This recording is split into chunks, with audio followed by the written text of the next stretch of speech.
حالتون چطوره؟ خوبین؟ رو به راهین؟ سلامت؟ خوب و خوش؟ همه چی بر وفق مراد؟ چجوری؟ به ما هم بگین. دمتون گرم. امیدوارم که همتون سلامت و رو به راه باشین و با لب خندون نشسته باشین که برنامه این هفته رو تماشا بکنید. برنامه هفته قبل تماشا کردین؟ نه واقعا تماشا کردین؟ یعنی واقعا همه کسایی که اپیزود اول رو دیده بودن اپیزود دومم دیدن؟ باش. اگه دیدین که دمتون گرم. این قسمت هم حتما تماشا بکنید چون این برنامه از اون برنامه‌های متفاوته. حتما تا آخر ببینید چون سوژه ها واقعا عجیبن. از ختنه کردن مردم در ژاپن گرفته تا بغض و اشک سعید طوسی در ایران. همه جور ویدیویی داریم، سیاسی، اجتماعی، فرهنگی، هنری. خدا رو شکر هر جا رو دست گذاشتیم یه خاک بر سری داشت، یا گوه مفت میخورد یا خاک مفت. که گاهی آدم هوس پیدا به خاک بخوره مثلا. پس اب نداره بخورید، هوس انسان به همین راحتی. یکی هم هوس میکنه تو لباسون زمین بخوره میخوره، یا یکی دیگه هوس میکنه بره جنوب ساحل بخوره میره میخوره، یا آقازاده دلش جنگل میخواد میره شمال جنگل میخوره. دیگه دکل مکل و اینجور چیزا هم که حکم دسر داره. هر کی هم هوس گوخوری کرد که خدا رو شکر صدا و سیما هست، میره اونجا دلی از عزا در میاره. یه قاعده کلی داریم که ارسان که واضحش شیخ رئیس بالسیناس میگه انسان هر چیزی که هوس میکنه همون نیاز داره. همین دیگه. منم به نظرم رسید شما الان نیاز شدید به آبتنی داری، برای همین میخوام آفتابه رو بگیرم روت. آخه مثلا یا کسی که مرض قند داره هم دوست داره بازم شیرینی رو بخوره. بله، اینایی که شیرینی دوست دارن و مرض قند، اینا قندشون قند سرد، اتفاقا درمانشون از همین طریق شروع میشه.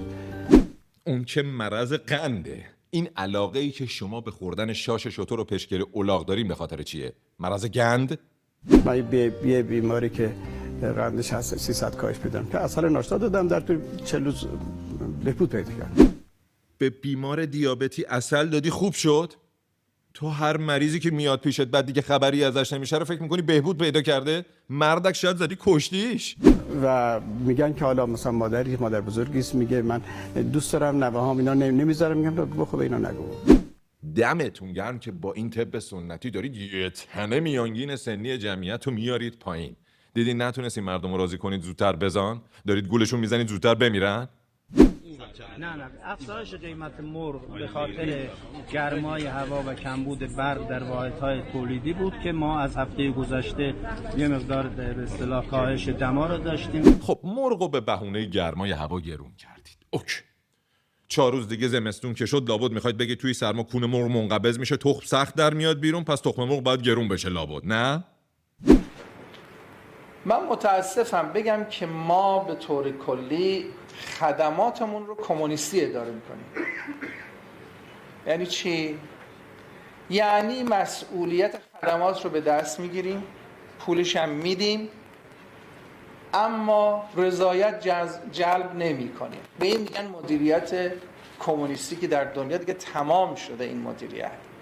نه اشکالی نداره، شما فقط مدیریتتون کمونیستیه، به جاش سیاستتون فاشیستیه، حکومتتون هم که نازیسمیه، دینداریتون هم که سکسیسمیه، تفکراتتون هم که تروریستی. قشنگ تنوع رو رعایت کردین. اگر بنده گناهکار بودم عرض به حضورتون که تبرئه صادر میشه. آقا بنده تبرئه شدم. بله تبرئه شدی، ولی نه به خاطر اینکه گناهکار نبودی، به خاطر اینکه توف سربالا بودی. این حکم قوه قضاییه است دیگه. قوه قضاییه بهترین ملجأ برای این اخبار. مرتیکه بلهوس اخبار مربوط به تو رو که کسی از قوه قضاییه دنبال نمیکنه، باید تو اعماق دارک وب دنبالش گشت. چرا صداش ما پخش نمیکنه اطلاعات ما؟ رادیو چرا پخش نمیکنه؟ حرم امام علیه السلام بنده برم جارو بگیرم دستم جارو بکشم. صدا و سیما 8 سال 9 سال ممنوع تصویر کرده. این خودش اینو صحه گذاشتن به این قضیه است. از ممنوع تصویری ناراحتی؟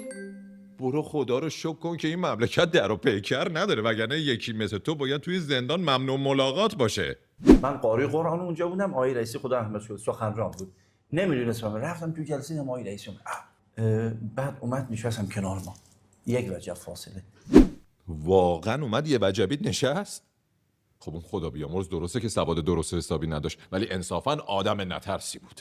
حالا نمیدونم شاید هم شورت آهنی پاش میکرده، ولی به هر حال معلومه بیشتر از هر کسی تو خودت به خودت شک داری، وگرنه از اینکه یه نفر اومده یه وجبیت نشسته اینقدر متعجب نمیشدی. من هیچی نگفتم. بعد یه دفعه خدا شاهده عین همون قضیه یه دفعه برگشت آقای رئیسی گفتش که آقای توسی چه خبر از اون قضایا؟ خب تو که رود زیاده میگفتی کدوم قضایا؟ من مگه قضیه‌ای دارم مثلا؟ به هر حال حاجی خودش چندین سال توی حوزه درس خونده بوده دیگه. این چیزایی که واسه شما قضیه است واسه آخوند جماعت خاطره است. بعد من چی گفت آقای رئیسی؟ گفت اینا ابتلاء الهیه، امتحان الهی برای ارتقای شما. نگران نباش. بله اتفاقا یه دونه از این امتحانهای الهی واسه رضا ثقفی هم برگزار شد، ولی خب از اون چون فیلم داشتن موقع تقلب سر جلسه امتحان نتونستن مثل تو ماله بکشن روش. تو هم مواظب باش که خدا توی مقطع بعدی ممکنه از مبحث شیرین باجناق سوال بده توی امتحانش. ما درخواست کردیم، نامه زدیم به دبیرخونه شورای امنیت ملی و به جناب پور محمدی من عرض کردم که شما آب تهران و انرژی تهران رو بدید دست ما. خب اونا چه کردن؟ چیزی دادن دستتون؟ چون اگه به مردم باشه که اونا اینم دستتون نمیدن. انرژی تهران مقصود بنزین، گاز، نفت، گازوئیل، برق، گاز، بنزین، گازوئیل، نفت که دیگه موجودیت نداره، گازوئیل. و یه فرمی رو تنظیم کردم تو دولت پخش کردم، توضیح دادم که به این طریق میشه ریشه فقر مطلق رو کند. حالا گاز که نه، ولی اگه یکی پیدا میشد یه تعداد گاز بده بهتون ببرید بچرونید، اونجوری شاید اوضاع مملکت بهتر میشد. صرفه‌جویی کرد، از این بی‌در پیکری نجات پیدا کنیم، مردم ثروتمند بشن. شرطش این که مردم رو شریک کنیم. دیگه اون موقع اگه شریک کردیم روزی 15 تا 30 میلیون لیتر قاچاقی که برخی از مسئولین به زبان میارن دیگه امکان پذیر نیست. مردم رو میخواین شریک کنی؟ واقعا؟ خوبه. فقط نظر مردم هم پرسیدین در این مورد؟ چون شاید اونا دلشون نخواد با یه سری دزد و جانی شراکت کنن. تا جایی که من اطلاع دارم اونا فقط حاضرن یه سری از اعضای بدنشون رو با شما به اشتراک بذارن. اقبال به اسلام به ویژه تشیع زیاد شده. در طول این 12 روز تعداد زیادی مسلمان و شیعه شدن. خیلی تکان دهنده بوده، به خصوص برای جوانان غربی که از معنویت رنج میبرن و از اینکه کسی نیست یه حس عدالت خواهانه درشون ایجاد کنه. دیدن جمهوری اسلامی اینجوریه، خیلی خوششون اومده. منظورت از جوانان غربی همون جوانان غربیه که توی اخبار و صدا و سیما میگید 24 ساعته روی قرص و دراگ و علفن؟ اگه اوناست منظورت که بله، آدم‌ها تحت تاثیر مواد مخدر ممکنه خریت‌های زیادی ازشون سر بزنه. به نظرم یه بودجه کت و کلفتی واسه مسلمون کردنشون بگیرید دیگه، از جوانان ژاپنی که سفتر نیستن. فلان دستگاهی که بیش از 1000 میلیارد داره در سال بودجه داره میگیره، وظیفه داشت که ژاپنی ها رو مسلمان کنه. فعلا بهتر دنبال یه دستگاه جدید باشید. سالی 100,000 میلیاردم بودجه بهش اختصاص بدید که فقط جلوی نامسلمون شدن ایرانی‌ها رو بگیره، مسلمون کردن بقیه پیشکش. در طول 6 سال یه نفر مسلمان کرده بود. واقعا به این داستان میشه لقب گرونترین ختنه تاریخ بشریت رو داد. بعد فهمیدیم اونم ژاپنی نیست، یه کارگر میگم بوتانی کجاییه. خب خدا رو شکر، چون با توجه به شایعاتی که در مورد ژاپنیا میگن اگر ژاپنی بود بعد ختنه علاوه بر تغییرات این خود به خود دچار تغییر جنسیت هم میشد. شما 6 سال یه نفر رو تو ژاپن مسلمان کردید. این پول حرامه که دارید میگیرید. مای 20,000 دلار فقط کرایه جایی بود که آقایون گرفته بودن. اینا دکانه آقای دکتر. دکان؟ کدوم دکانیه که توی 6 سال 1000 میلیارد در بیاره؟ اینا دیگه عملا هولدینگ زدن واسه چاپیدن ما.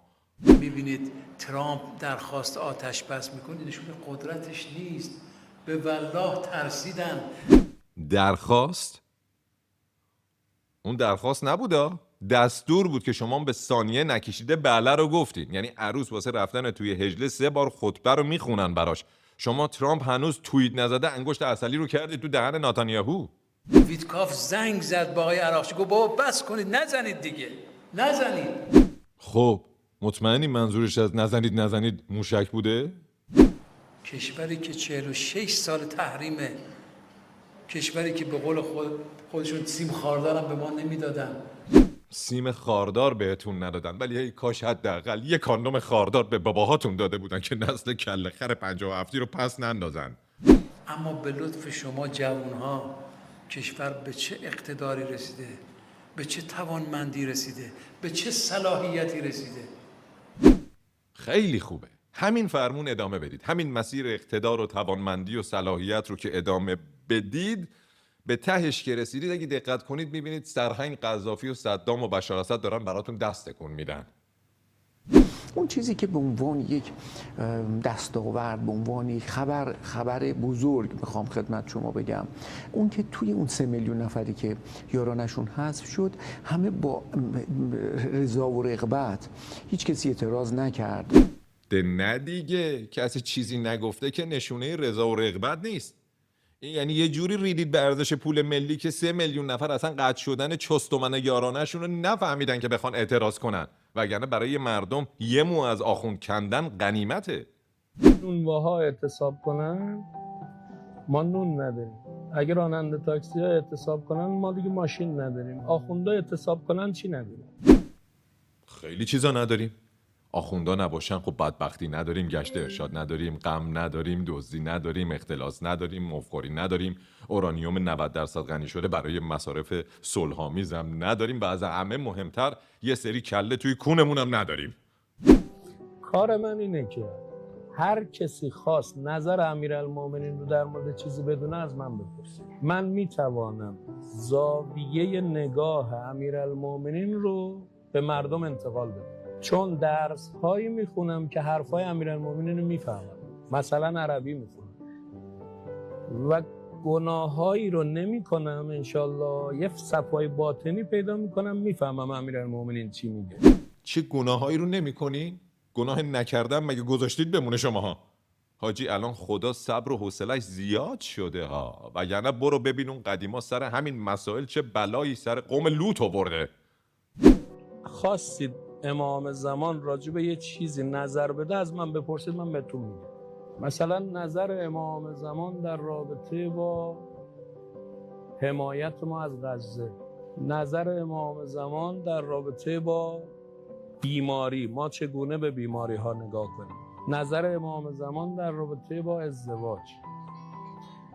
هر کسی راجع به هر چیزی نظر امیرالمومنین رو بخواد بپرسه من میتونم در اختیارش بذارم. مگه مترجمی تو؟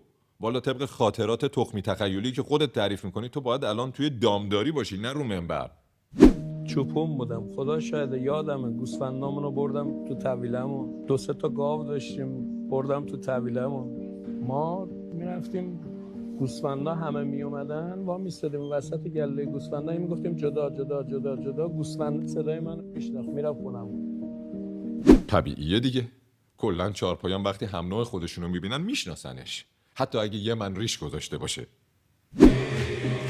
در روح و جان من میمانی ای وطن، در روح و جان من میمانی ای وطن، توی تو هستی حرم، توی تو خانه من. حالا خوب شد اون جنگ 12 روز بیشتر نبود، وگرنه شماها الان لخت وسط حسینیه داشتین با شاهنشاه ما زنده بادا سینه میزدید لابد. ولی نه دیگه، وسط روزه سلندیون هم بخونین فایده نداره. چرا عمل نمی‌کنم؟ من خیلی راحت عمل میکنم.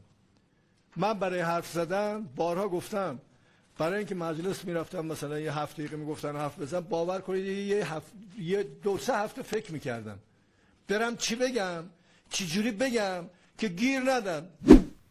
دقیقاً همین سخنرانیت هم فکر کنم از همونایی بوده که نرسیدی قبلش 3 هفته فکر کنی، چون ما نفهمیدیم الان منظورت از عمل جراحیه، عمل به دریوریایی که قبل انتخابات گفتی، یا اون عملای شبونه توی خونه حداد عادله. ولی وقتی میرم اتاق عمل اصلا فکر نمیکنم، میرم اونجا میگم مریض اینه، وا میکنم سینه‌شو میبرم میدوزم راحتم میام بیرون. اگه جراحی کردنت هم مثل مملکت دارید بزن در رویی باشه، احتمالاً از همون دکترایی هستی که بعد عمل دستکش و پنس جراحی و سویچ ماشین و کیف پول و موبایلشون رو تو قفسه سینه مریض جا میذارن.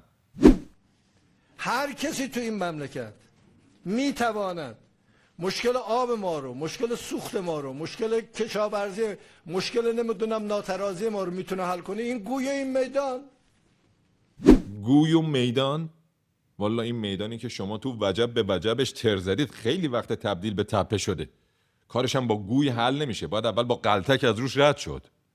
اگر دیدیم موانعی تو زندگیمونه، بخت دختر، فقر، مشکلات، فلان، گیر اصلی میدونی چیه؟ گیر اصلی اینه که شاید من تاریکیم زیاد شده، باید نورمو زیاد کنم. بخت دخترشون بسته شده بعد نورشون رو زیاد کنن؟ چه جوری؟ چرا قوه شیاف کنن یا بگم بابا برقی دخترشون رو سیغه کنه؟ بسیاری از بیماری‌های جسمی، بسیاری از بیماری‌های روانی، بسیاری از بیماری‌های مرتبط با مباحث روحی ارتباط مستقیم داره با طلسمات. من اینجوری میخوام بگم 1/3 حداقل مراجعینی که مرکز مشاوره مراجعه میکنن، این مشکلی که روانشناسی داریم ضبط میکنیم، همینجا 1/3 کسایی که مراجعه میکنن کسانی هستند که درگیر مباحث ماورایی هستند که اینجا اومدن. حالا طلسم که هیچی، آدم جن زده هم بشه باز راه حل داره. چیزی که راه حل نداره شما مادر جن زده هایین. روحانیت وقتی وارد حاکمیت میشه، منزلت عرفانی که داره، اون اجتهادی که داره، حالا وارد حاکمیت شدنشون به کنار، اینا جدیداً وارد همدیگه هم شدن، یعنی به جز منزلت عرفانی الان عفتشون هم لکه‌دار شده. مخالفت بکنم. با مطالعه دارم باید مخالفت میکنم، با تحقیقات میدانی. آره اینو جدی بهت میگم. تحقیقات میدانی که نه، احتمالاً تحقیقات چاله میدانی کردی، هرچند بعید میدونم شماها اونجا هم دیگه فن بیس داشته باشین. من دارم راجع به مسائل مهمتری صحبت میکنم، راجع به برخورد غرب با ما و امنیت ملی. امنیت ملی؟ شما فعلا امنیت خونه خودتون رو حفظ کنید که مامورای موساد آمار گوشت و مرغ توی فریزر و یخچالتون رو نداشته باشن. امنیت ملی پیشکش. مسئله فقط یه حجاب نیست، نه. بعدش مسئله سگ، نه. مسئله سرو مشروب در رستوران ها که این روزا خیلی سر و صدا کرده در رستوران های تهران. مسئله این نیست که یه رستوران، 2 تا رستوران، 50 تا رو ببندی. حجاب و لباس و سگ و گربه و عرق و آبجو و ویسکی که فقط واسه شما شل مغزا مسئله است، نه واسه یه مردم. الان تنها مسئله اونا نبودن سر به تن تک تک شما هست. اگر نورمالیزاسیون انجام شه، یعنی شما تبدیل میشه به یک سری آدم سکولار یا آدمی که خیلی با دین چیز نداره، پشتوانت خالی میشه. حالا نگاه کن.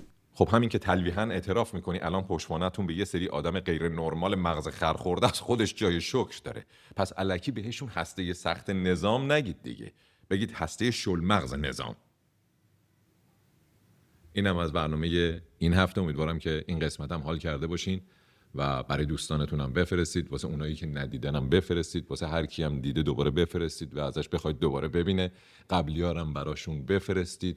قبلی‌ها رو میتونید اینجا ببینید دیگه. زنگوله و منگوله و بیلاخ و میلاخ و کامنت و مامنت و همه اینا رو هم فراموش نکنید و حال بدید که این برنامه رو بتونیم ادامه بدیم. میدونم یه خورده این فاصله بین تولیدش سخته، ولی شما اگه بدونید که چقدر تولید یک همچین برنامه‌ای زمان میبره، کاملا شرایط رو درک میکردین و به جای فوش دادن به من شاید فوش نمیدادید مثلا. یعنی کمترین چیزی که میتونم ازتون درخواست کنم. دمتون گرم. برنامه رو امیدوارم حال کنید و دیگه اینا هم که دیگه گفتم و دیگه اونا هم که اینا دمتون گرم.